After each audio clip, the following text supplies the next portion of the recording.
Today I'm going to be talking about drivers, just something that's been on my mind lately. I've been thinking a little bit and looking around some other videos that are out there on YouTube with other players in the bag.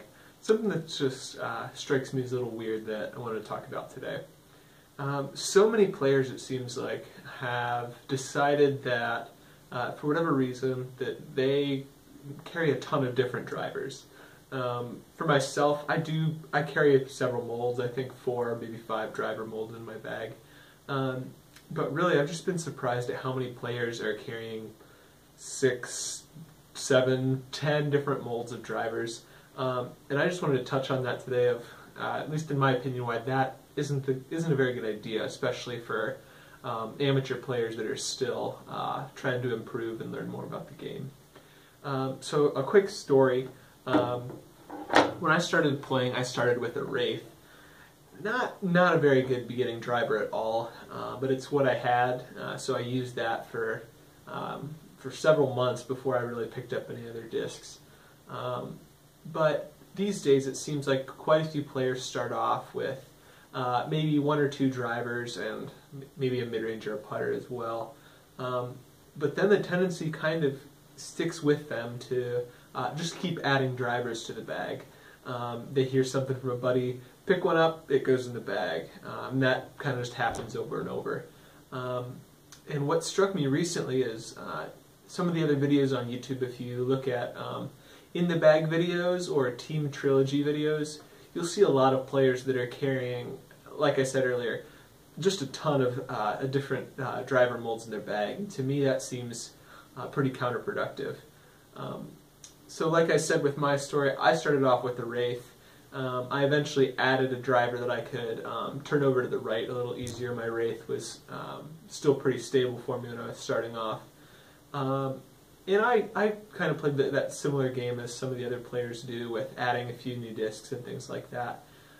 But eventually, at one point, I decided, after I'd been playing a while, I'm going to go out to a field and really see how far I can throw, and to see the differences of some of the discs that I'm throwing. And what I learned actually is that the distance between how far I was throwing mid-ranges, like let's say a Buzz, and how far I was throwing like my fastest driver, which I think at that point was a Destroyer, really wasn't that much. I'm still not that big of I'm definitely not a big arm. I top out 375, 380.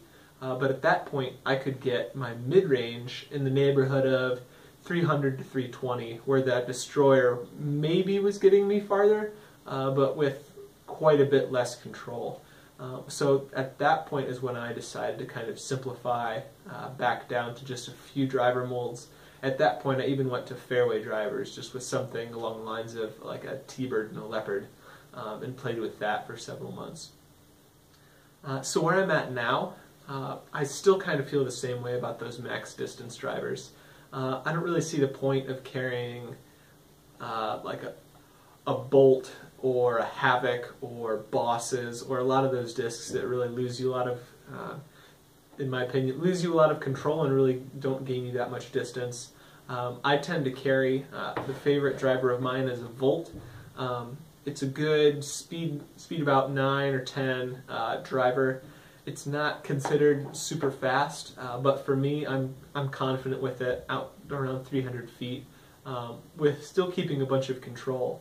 I can disc up to something like a Photon or something quite a bit faster than that, but it's at the loss of control, and to me, that's much more paramount. So that's kind of where I've arrived with things. But a lot of other players, I'm continuing to see it on the course and on YouTube with a lot of videos. With people that just really like to carry that many driver molds. To me, my scores have shown, and the experience that I've had has been to stick with a disc that you can trust. Get a few that's maybe a few that are a little bit more beat up or lighter weight that you can turn over a little easier. A few newer ones that still hold stable, and stick to it. For me, it's the Volt.